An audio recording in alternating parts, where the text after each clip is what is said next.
The stories have become increasingly frequent in our newscast. A man kills his spouse and turns the weapon on himself. A history of domestic violence. A male partner being some years older than the female partner. A breakup or pending breakup. And suicidal contemplation by the perpetrator are all key risk factors. Today on Morning Coffee Guest, as part of our focus on Suicide Prevention Month, we look at murder-suicide. I'm your host, Simone Absalom. Stay with us. We'll be right back.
Statistics from the Jamaica Constabulary Force, JCF, indicate that 238 persons committed suicide between January 2015 and March 3, 2019. Of this number, 212, or approximately 89%, were males. Joining me in studio are President of JamPsych, Dr. Kai Morgan. Welcome. Thank you. And Public Relations Chair for JamPsych, Mrs. Rosemary Verdeau. Ladies, welcome to the program. Thank you so much. Tell me, is there an epidemic, a suicide epidemic in Jamaica?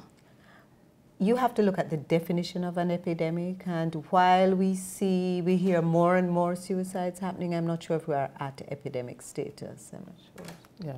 Yeah. Your take? Mm-hmm. So you have the same view. What are some of the risk factors for murder-suicides in Jamaica? Dr. Morgan? For murder-suicide? Yes. Some of the risk factors would include the nature of the relationship. Mm-hmm. So possessive, controlling, dominant kind of relationship, right? That is, I think we can characterize it as controlling, a controlling relationship. That's a big factor, right? So it might be the biggest risk factor, actually. So it's a red flag we need to look out for if that's the nature of your relationship. Usually they're older couples, so we're not looking at 20-year-olds. Usually they're in their 30s, 40s. Typically, the research has found that they are older couples in that regard. And usually they've been together for some time, right? And usually there's it's a turbulent relationship. Right. And anything to add? Go ahead. Right. What we've seen too is an age difference between the men and the women. So we find that the average age of the man who does this is about 44, but there's a difference between his age and his partner's age, and that ties into the dominance that Dr. Morgan spoke about. The turbulence usually has domestic violence with it, so it's not just quarreling, there's some physical violence as well. Right. And research has found that the woman tends to be seen as docile, so she's not the kind of aggressive herself necessarily person in these murder-suicide. So who is usually the perpetrator and who's usually the victim, based on your data? Typically it's the male that is the perpetrator.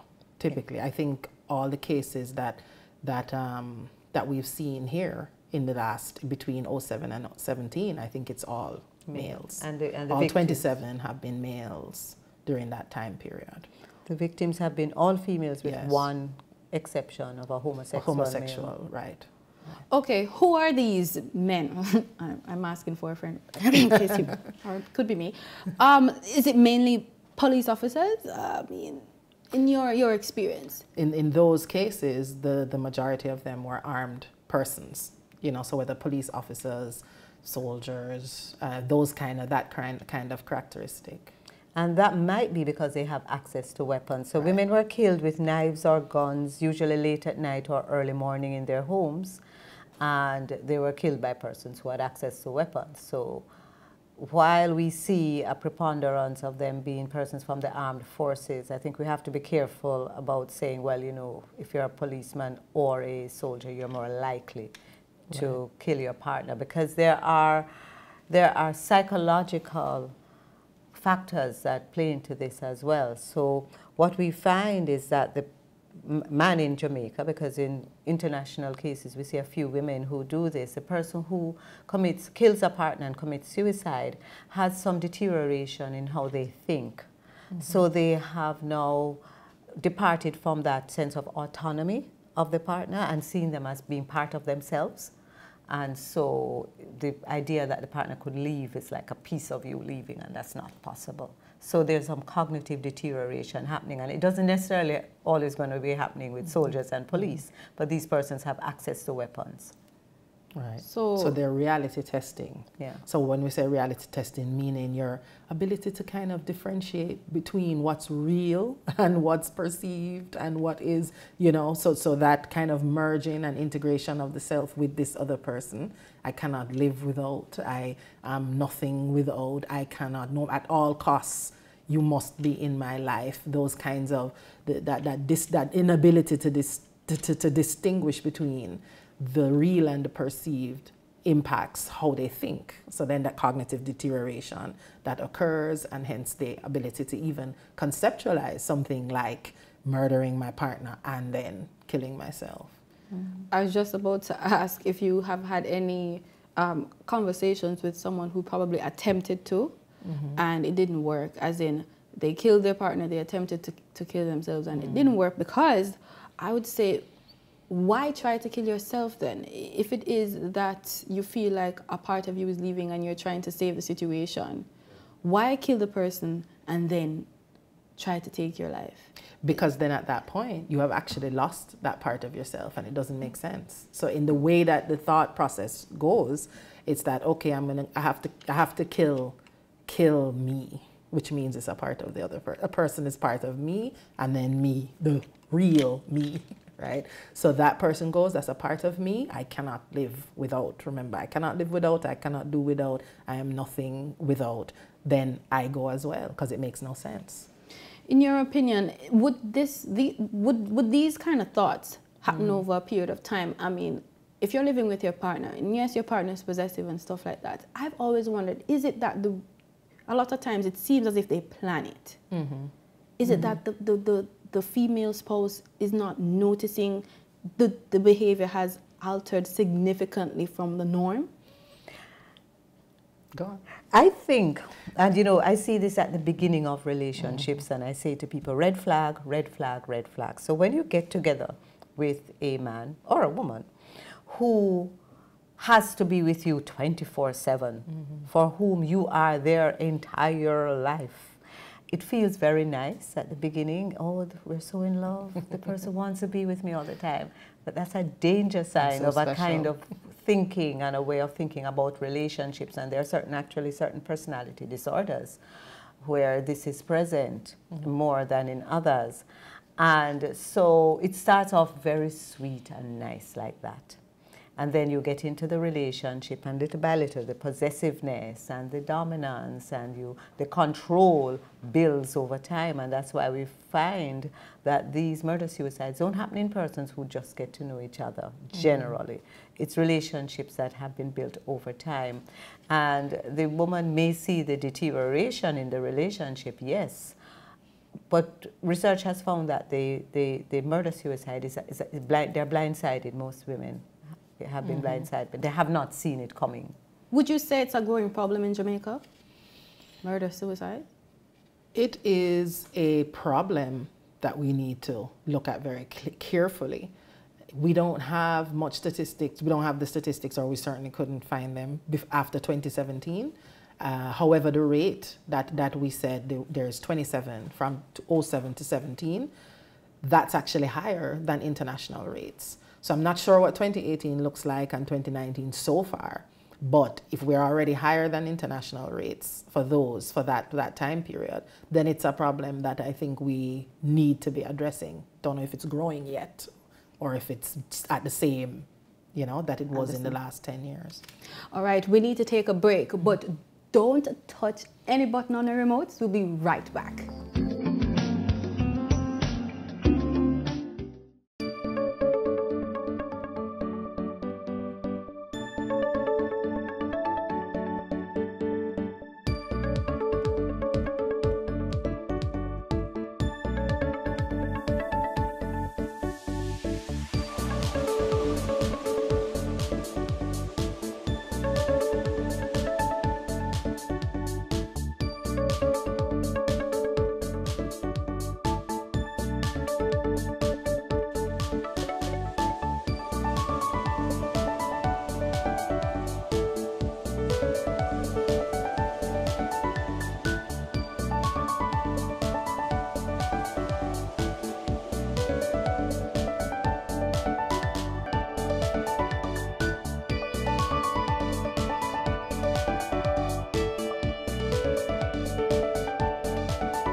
Hello and welcome back. More than 80 murder-suicides were committed between January 2000 and August 14, 2017. Police data indicate that only 2 of these were committed by women. Of those who have committed murder-suicides, 24 were policemen. Still with us in studio are President of JAMPSYC, Dr. Kai Morgan, and Public Relations Chair for JAMPSYC, Mrs. Rosemary Verdeau. Welcome back to the program, ladies. Thank you. Thank you so much. Let's continue the discussion. Is there a problem among our law enforcement officers? Well, certainly the statistics that you just quoted would suggest that the problem is pronounced because this is a fairly small subgroup of the entire society of Jamaican men. So clearly there are some issues there that need to be examined as to why they would be so, highly represented among those who commit the murder-suicide. Anything from you, Dr. Morgan? No, I agree. Okay, so what would you say are some of the problems that they're facing, why they would come up so high in their little sector? So two things. One, which we discussed already, is the accessibility, right? 2, the firearm. The second thing as well is, I think, the environment in which police officers work, right? So we can say very clearly that they're in trauma-based environment pretty frequently. So they're around a lot of things that happen, a lot of whether it is murder, dealing with those kinds of situations, criminal investigations, etc., etc. So they're dealing with a lot of that, right? So I think that puts an additional amount of stress and pressure on these officers. And so I think that might be a part of why we're seeing, because that sounds like about 30% of that sample. Mrs. Verdeau, do you think that that type of environment would lead to mental, would you say mental problems, mental issues, or is it based on just the person? Well, certainly a stressful environment would lead to a number of psychological conditions like depression, for example, and other stress-related symptoms. Post-traumatic stress. And so I think it's almost obvious that what we need here is a way, and I'm sure the force has it, maybe some more resources, maybe a different strategy to assist our police officers to manage their stress. Would you say that in cases of murder-suicide, that would be something that leads into that action, or could it just be avoided? Is it something that stands alone? I think it can be avoided. So in other words, if I'm understanding your question correctly, that there are ways to mitigate then that issue, that they don't have to have so many police officers coming home to that reality. Because the other piece is not only the environment, at the workplace then, but also when you go home and you're in a relationship. And that's another area that I think as Jamaicans we have to address from a cultural perspective, is how we manage our relationships. So then you have problems and trauma and stress at work, and then you go home and problems and stress at home, then you really have no outlet, right? No safe space, and that's a big issue in terms of your mental wellness. Mm-hmm. You know, I think too, we need to consider that factor. So we know that the male aggression, and we're not talking about being a man. We don't want men to become women and not be men, and not be strong and, you know, forceful. But this whole issue of men being dominant and being controlling, when you put that beside the role that police officers and soldiers play, you see that that would be actually exaggerated. Right. In their normal way of being. And so therefore you can see how that then becomes a cycle if you have a relationship that is characterized, and not all clearly are, by these, you know, dominance and aggression and control and ownership and possessiveness of the woman, how then that could translate into a higher rate of murder-suicide among this population. What are some of the typical triggers that you've seen or you believe for a murder-suicide incident? Jealousy. Jealousy, the threat of leaving, the threat, the perception or actual leaving. So that they, remember we spoke earlier about this perception issues, the cognitive issues where they saw the woman as part of themselves. So when she actually leaves, or they think she's going to leave, she shows plans to leave. Though that's another trigger. For some persons, financial troubles. Yes. Financial troubles can also be a trigger. What do you think would be the warning side at work? We're thinking about JCF officers. If an officer is in that frame of mind, what can they notice this at work? Do you think they would? Because then if they have something in place, I'm thinking maybe they can accelerate it or give you more help if they notice. So what can they look out for at work? Right.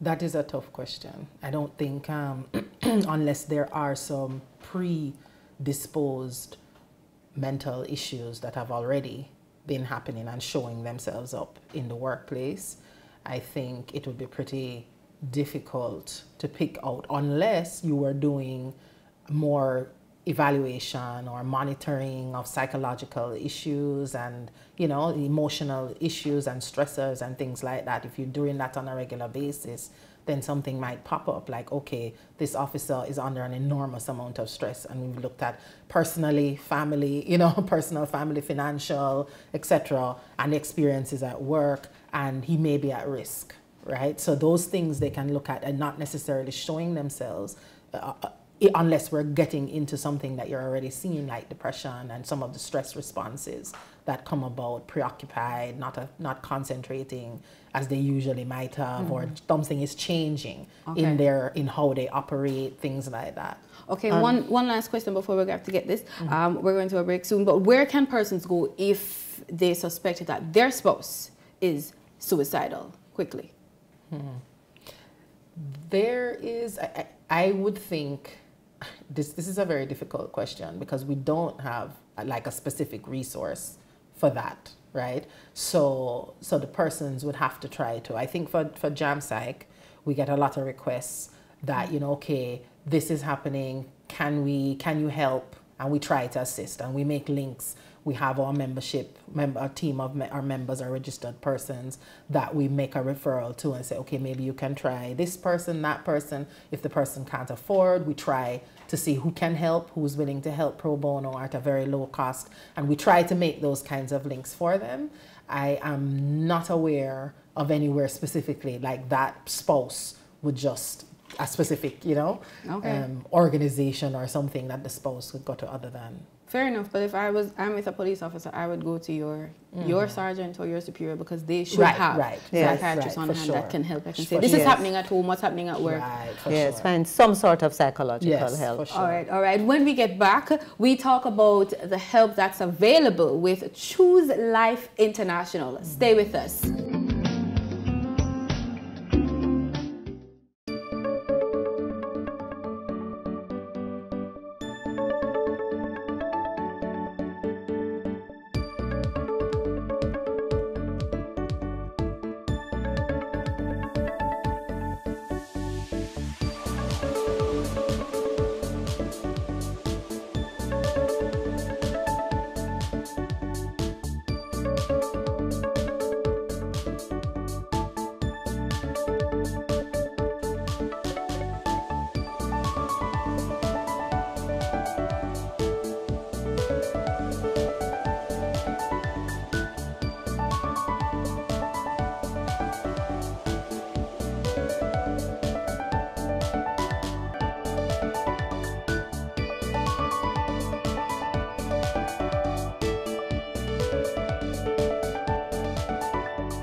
Life International, CLI, is a faith-based, non-governmental organization that exists in order to help people live a physically, emotionally, and spiritually enriched life.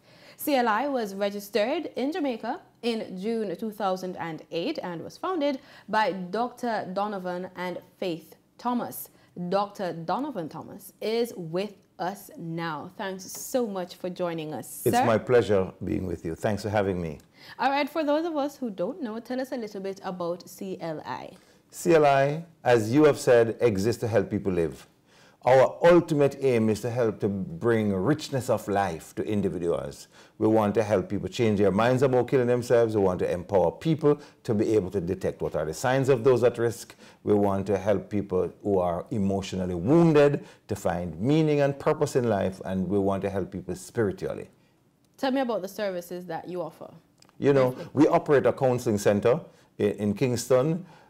So persons can come into our center. We have various counselors, many of them who are associate counselors approved by JAMPSych.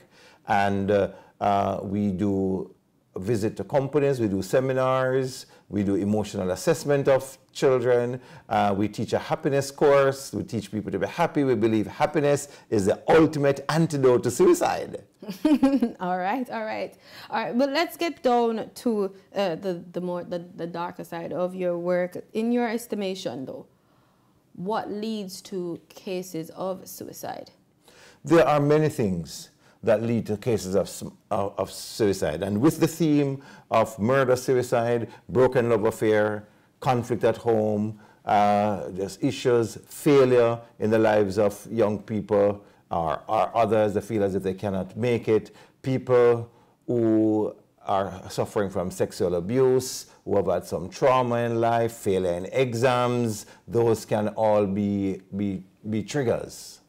What can I expect when I come to your door? If I come to you, if I'm feeling those kinds of feelings, what can I expect? You can expect caring counselors. You can expect an opportunity to be able to speak through what is happening in your own life. There are persons who call on telephone. While we do not have a telephone helpline, we have a telephone line that people call for help.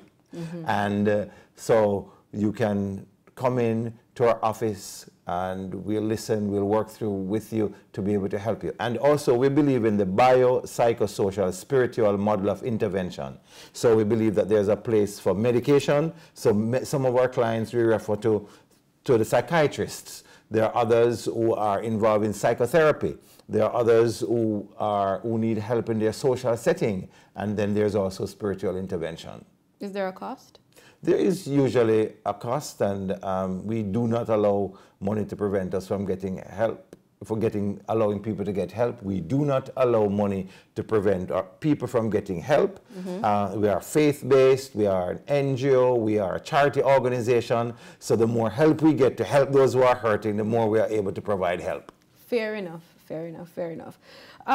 What services, though, do you provide for those who are left behind in these circumstances? A lot of the time, for example, when you have instances where a couple is involved, a father kills a mother, something like that, how do you help the children? How do you help the family members? Okay, so we are involved in grief counseling.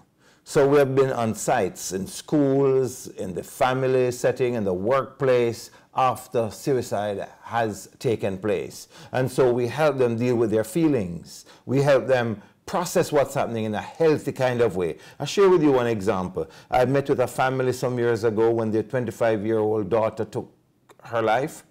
And it was such a tough time. I remember the father getting up as we dug deep and tried to process to say, I can't deal with this. But today, they have started a foundation to help people who are at risk to suicide. So we help them to work through their own pain and be empowered to be able to provide help to others. How do we get in contact with you? Easily. You can find us on the web, www.chooselifeintl.org. You can call us at 876-920-7924 or 869-3403. All right, so everyone, you not only can physically go to CLI, but Dr. Thomas also, he's also an author, so he also has published books that you can go and purchase. Tell me about your publications. Well, my first publication is Confronting Suicide, Helping Teens at Risk. It is actually my doctoral dissertation, and it's really a masterpiece. We just printed a certain set for the upcoming seminar, which we'll talk about shortly. And we realized that truly happy people don't kill themselves or kill others. We have done a lot of work in the area of happiness. My wife and I are the executive editors, and we have also done a text for children called H is for Happiness. Wow, wow, wow. That's so, really good. This is your personal copy. Really? Thanks so very much. Good, good, good. Enjoy. Okay, Confronting Suicide. Confronting Suicide, Helping Teens at Risk. I'll definitely use that. Yes, very good, useful. good, good. All right. So you said you have a seminar coming up. Yes. All right. Tell us a bit about that. September 10th is World Suicide Prevention Day. And for the last 10 years, Choose Life International has been doing seminars in Kingston.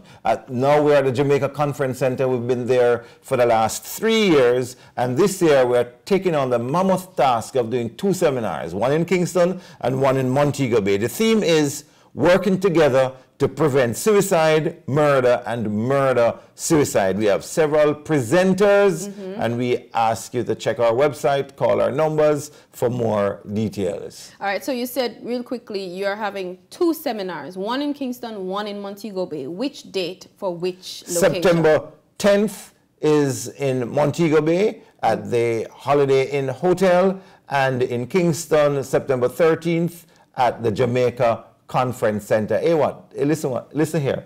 Doctors and nurses get credit for continuing medical education, and psychologists too. They get all of 7 credits. So It's really pitched at the highest level, and even 1 hour of ethics credit. So what can they expect from the seminar? A very stimulating seminar. We have very qualified presenters. We have presenters coming from McGill, one from McGill University, another one from somewhere in England, and this is very stimulating discussions, presentations, professionalism in presentations, and in the whole conduct of the seminar. So I see you have psychiatrists coming from the Kingston Public Hospital, Senior Education Officer for Guidance Counseling in Region 1, Mrs. Alison Cook-Hawthorne. You have a wide array of persons in the realm of psychology, and we're also getting the Custos to be at one of the seminars. The Montego Bay seminar is done under the auspices of the Custos,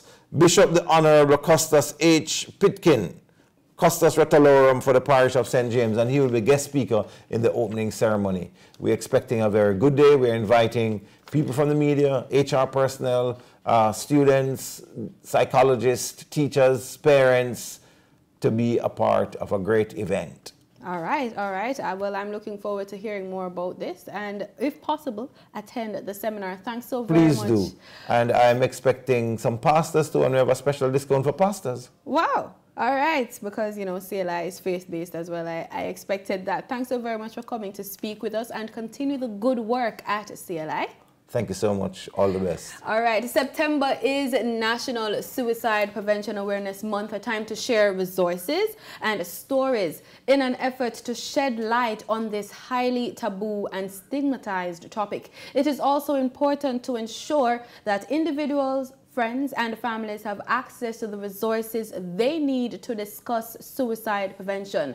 Thanks so very much for staying with us here at PBCJ on our Morning Coffee Guest Show. I'm Simone Absalom. Thanks for joining.